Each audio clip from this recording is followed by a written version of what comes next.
morning guys, welcome back to my channel. If you're new here, my name is Elizabeth and I just got back from EF Ultimate Breaks Spain, Morocco, and Portugal trip. This is going to be my overall trip review. It's going to be very thorough and in-depth, and I'm going to answer a lot of questions that I've been asked about this trip in particular. I'm going to break down the rooming situations because I did do standard rooming. This was a standard trip, not a plus trip. I'm also going to talk about how much money I spent on having cash or a card and what I spent it on. So hopefully it helps you. Be sure to leave any more questions down below if I do not answer them in this video. And yeah, here we go. First off, I went on this trip in April, just to give you an idea of time of year for weather and stuff. I will say that there were some days where it was chilly and I wish I brought an extra long sleeve shirt or something. In Morocco especially, it was already very hot for it being so early in the year. But I did film a whole packing video. I will link it up here if you're interested in it. But I think I packed pretty well. Since I did do standard rooming, this was a girls trip with me, so I went with 3 of my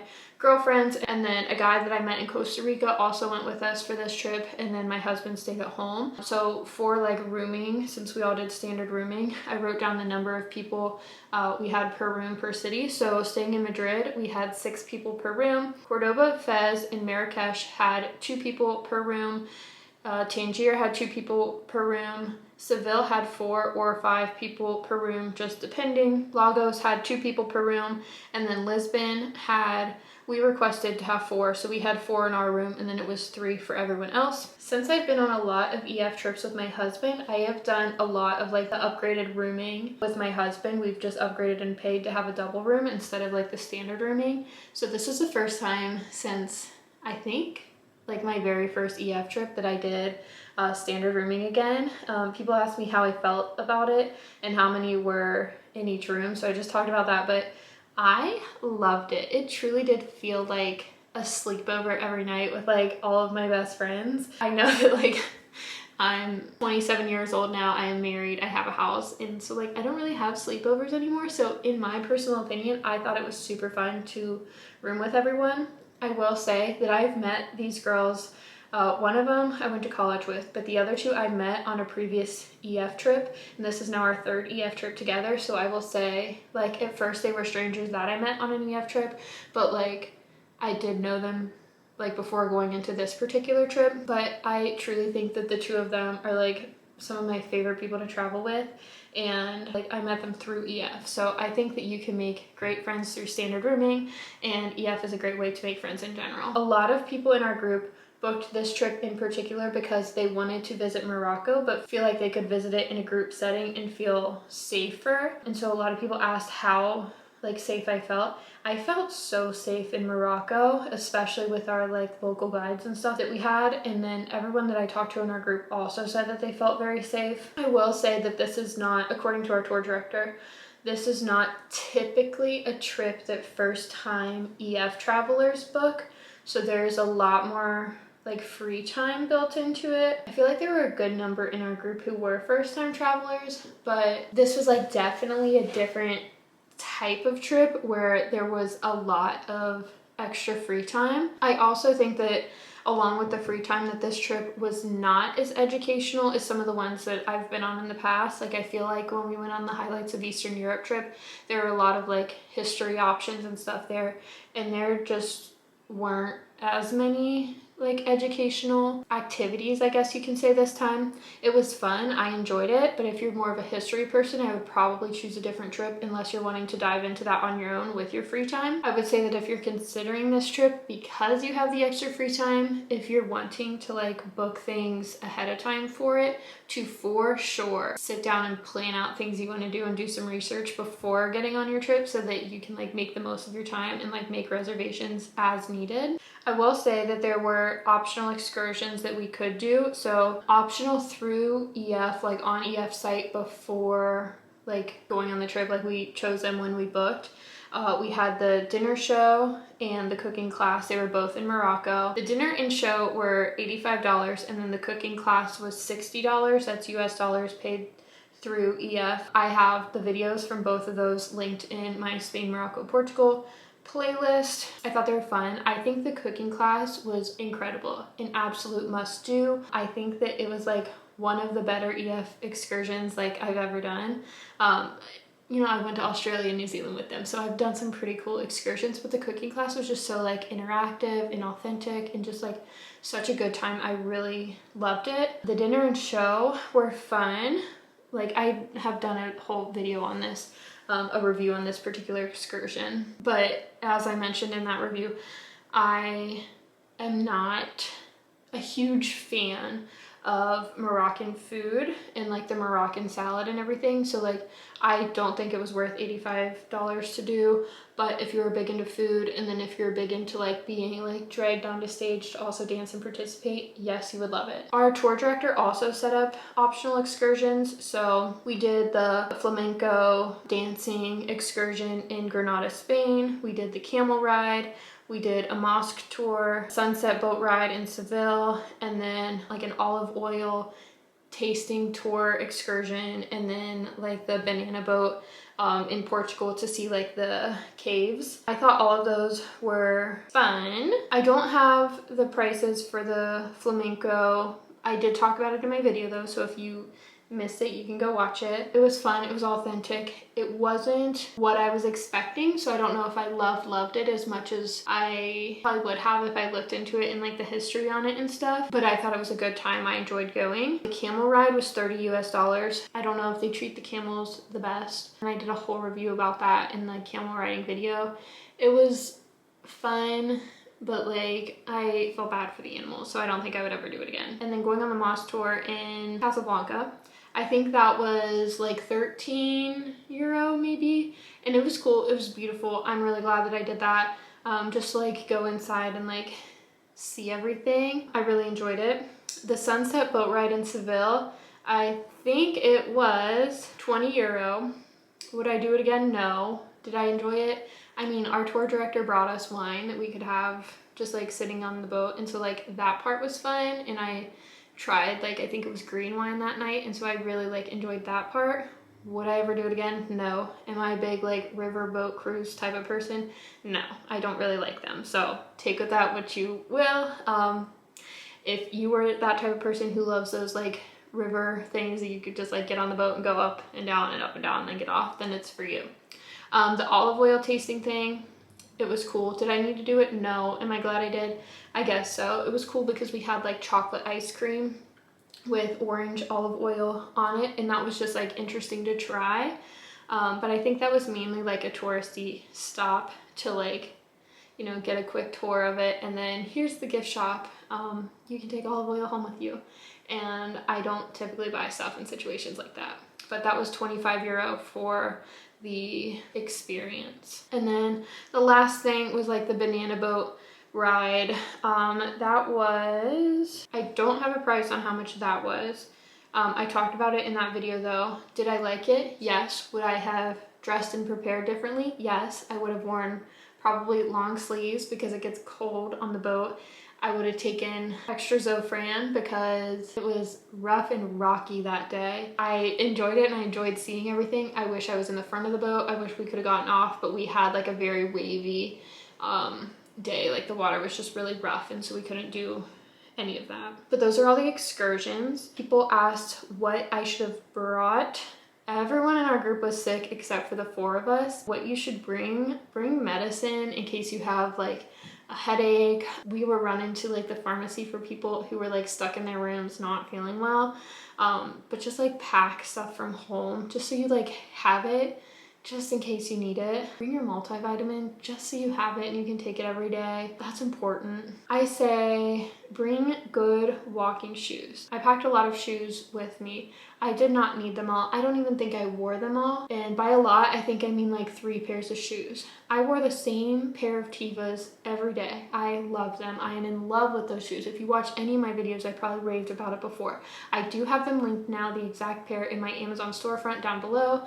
I love them. My friend bought a pair, and then I bought another pair when I was in Lisbon because I walked past the store and they're cheaper in Europe than they are in the States. So I literally got a pair while I was wearing a pair. So for sure, good walking shoes, and I only brought one because I love them so much and never change shoes. I would say I would pack, if I could change it, more long dresses, just because like in Morocco, we wore long dresses every day, and like it's nice. I like the look of like twirling in a long dress for a photo, so I personally, if I had more long dresses to pack, I would have liked to pack them. I didn't have them, but I would have liked that. And if you're shopping for new clothes for the trip, add a couple more long dresses to that list. I would say get an international data plan. Not a lot of places had good free Wi-Fi. A lot of places say they have free Wi-Fi, but it's like not great Wi-Fi, if you know what I mean. So international data plan is good. You're gonna need it for like your maps and navigation and then contacting your group. Yes, you can do laundry. So if you're worried about that, there are places, some accommodations have laundry, and then sometimes you can like drop your clothes off at like a laundromat and they will do your laundry. You'll just pay extra for them to do it and fold it, and then you can like get it back. But for like a long 17-day trip, that's sometimes a worry. So yes, you can do laundry. Someone asked me what airline I flew and how was my flight schedule. I flew on American. I feel like I typically with EF fly with American or Delta. My flight schedule honestly this time was much better than it usually is. I had 2 flights to get there, I think, and then 2 flights to get home. I think that's right.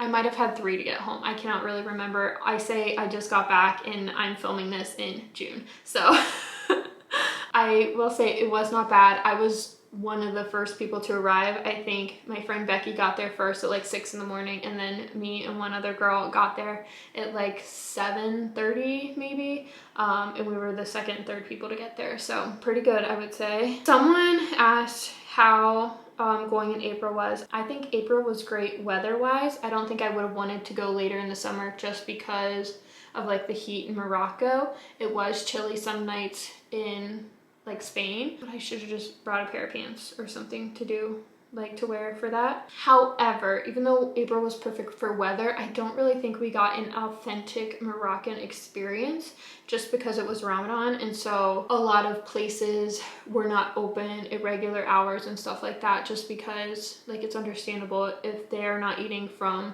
like in daylight hours, then why would they want to be serving tourists who are eating? So a lot of the places were closed, and even though everyone like we interacted with through EF or like group tours or anything like that, like local guides, everyone was so nice and kind. There were situations where we would be in like the Medina and we would be like walking and then a fight would break out somewhere around us just because like people were more, they could get a little more agitated easier. And so like our tour guide would just like giggle and be like, can you tell it's Ramadan, they haven't eaten today? So like just beware. We felt safe the whole time, but like it wasn't, I feel like, the authentic experience because a lot of people were not out and everything during the day. Speaking of the Medina, I 100% think you should be aware that you will get haggled and people will follow you and stuff in like while you're walking by the shops, and they'll be like, do you want to touch this? Do you want to see this? Do you want your picture with this? Just to like be aware of it. Some people were like, you know, acknowledging them and going, no thank you, no thank you. When you're giving the attention, they keep following you. So you just need to like, if you're not interested, you need to walk right by. And like I felt so rude that you don't even like make eye contact. You're just like pretending you don't hear them. But that's how you get them to stop like approaching you and being like, here, buy this, if you're not interested in it. Someone asked me if I was planning on going on any of the newly released EF trips. EF released, I think, like 20 something new trips while we were on this particular trip, and I think my answer is yes. I think we might do one of the Switzerland ones. Okay, someone else asked, did the language barrier make anything more difficult? I would say not really, because everyone there spoke enough English that it was easy to like have the basic conversations about what we needed. I will say the place where it was the most difficult was in Spain, just because Spanish is a bigger language than English, and so everyone in Spain speaks Spanish, and like a lot of people in our group spoke Spanish. I took German in high school instead of Spanish. I've never taken Spanish in my life, so it was just more difficult for me personally in Spain. But in Morocco, not a problem. Someone else asked, did you feel like you had enough time in each country? I would say enough time in each country, yes. Enough time in each city, Not really. We spent a lot of time like traveling in each country, but not a lot of time like in each city, if that makes sense. However, I think you could go and spend 3 weeks on your own in Morocco and still not see everything you want to see. So I think that's just like part of traveling. Like you see the highlights of like a couple different cities in a couple different countries, and like that's all you can do. You can't like go in depth like with limited time. Someone asked, I know you said that you felt like you were safe in Morocco, but would you go there alone as a solo female traveler? Me personally, I would not. I'd much rather go in a group, but I also enjoy group travel. I had a lot of questions about food. How was the food? How were the food options, especially in Morocco?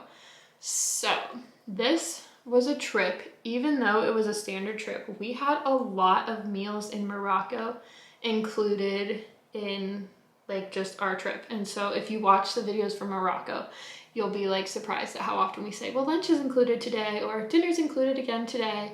And like we weren't expecting that. Like at least I was not at all. It didn't say on the itinerary that every one of those meals was included, but we would eat as a group a lot. And most of the time those meals were included. Sometimes we would get like a group discount rate where we would get like a limited menu where you could get like the Moroccan salad, and then you had like 5 or 6 different choices on the menu, and then everyone's meal was like $10 basically. I will say that they mainly do the Moroccan salad with everything and then like a meat-based entree. The Moroccan salad, you can look up if you want like the specifics of what's in it, but I am not a big Moroccan salad fan. I like my salads to have lettuce in them and basically nothing else. I don't like tomatoes on my salads. I don't like basically anything on my salad. So I was not under the impression that like the Moroccan salad would be what it was, but it's basically like family style. They put different plates of things in front of you and you like pass them around and get what you want. Aside from that, I wasn't a fan of the Moroccan salad, but oh my gosh, the meats and stuff that they would bring out for the entrees were so good. We ate at this one restaurant one night in Morocco. I don't even know. Maybe it was Fez. I don't know. I don't remember what city specifically, but we had another included dinner there, and they had the like these things that they brought out, and I got my own special one because I have food allergies, and they had almonds and sesame seeds on the other two, so I got my own, and it was like the most tender meat that I've ever had in my whole entire life. It was delicious, and so food was great. But you have to be willing to try stuff. I was shocked that a lot of it was included, and I really did like the limited menu just because I am a picky eater, and if they say, do you want this or this? I can be like, I want this and not have all the other options. I don't want to look at a menu and not know what anything is and feel panicky that I have to like narrow it down and pick something. And I love it even more when someone's like, you're not allergic to anything in this. Here it is, set it in front of me. Perfect. I don't have to worry about, you know, picking it or ordering it or choosing the wrong thing. It's if I know I'm not allergic, you choose it, put it in front of me, and I'll try it, and it's usually good. So I really liked that. I'm not sure everyone would. I'm also not sure that every single group that goes would eat together, like the whole group at restaurants as often as we did. But I think number one, our tour director really liked doing that, and number two, sometimes it was for like time convenience of things. But like if you're one of those people who're like, I don't want to hang out with the group, you don't have to. You can find somewhere else to eat and like meet back up with us later. But the majority of us always ate together. Okay, the next question is cash versus card. And did you spend more or less money compared to other trips? This is the first trip ever where I've taken out money at an ATM with my like debit card in another country. And this is like visiting country, like I don't even know what number. I have no idea what number country this is. But like, I didn't realize my debit card had a foreign transaction fee on it. So every time I took money out, it was like around $14 or $15 after all of the fees. So it's not a fan. I like bringing my money on a trip, but number one, Morocco has a closed currency. So you can only get it in Morocco. You can't order it from like a bank in the States and then, you know, bring it there.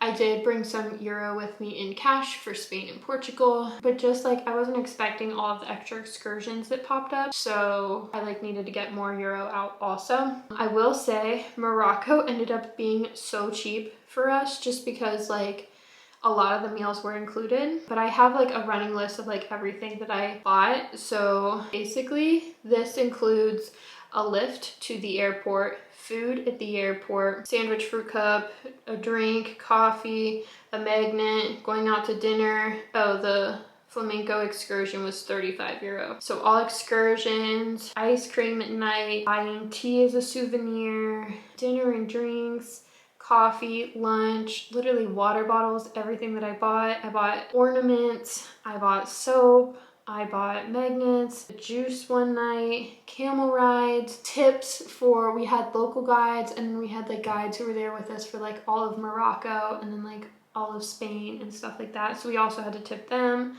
Keychains, pizza, dinner, gelato, tips, smoothie. Oh, we also decided as a group, like the group of 4 of us, to go out to breakfast twice. Breakfast is included at the hotel, but we wanted to pay and go out 2 different times. I bought a pair of earrings, magnets, ornament, all sorts of like, I don't know. I bought more because usually my husband ropes me in on souvenirs and stuff, but I bought more this time than I usually do. So I spent about $363.90 in euro cash.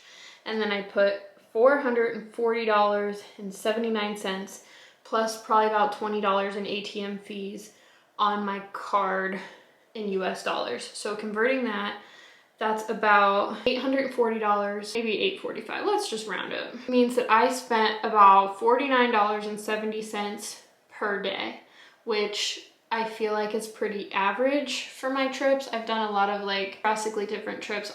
Like obviously Australia was very expensive, but that includes everything. ATM fees, excursions, food, drinks, random souvenirs, everything.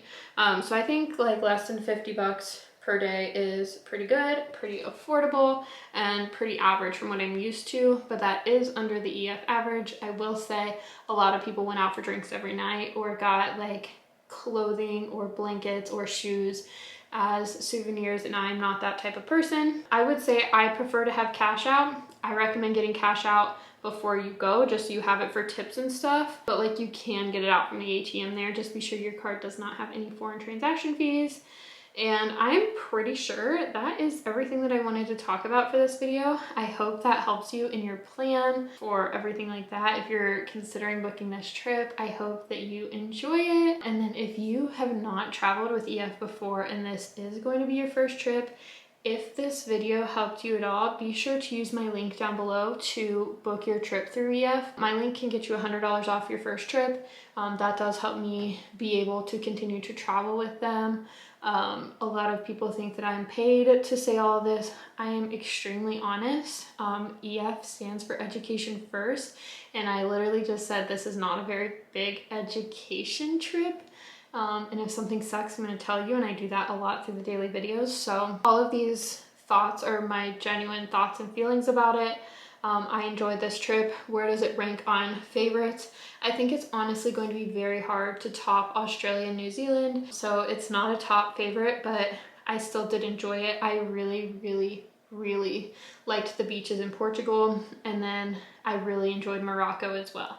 I probably could have gone without seeing Spain just because, you know, didn't enjoy that as much as the other places, but I thought the overall trip was fun. It was a perfect girls trip, and I recommend it. So thank you so much for watching, and I'll see you guys next time. Bye!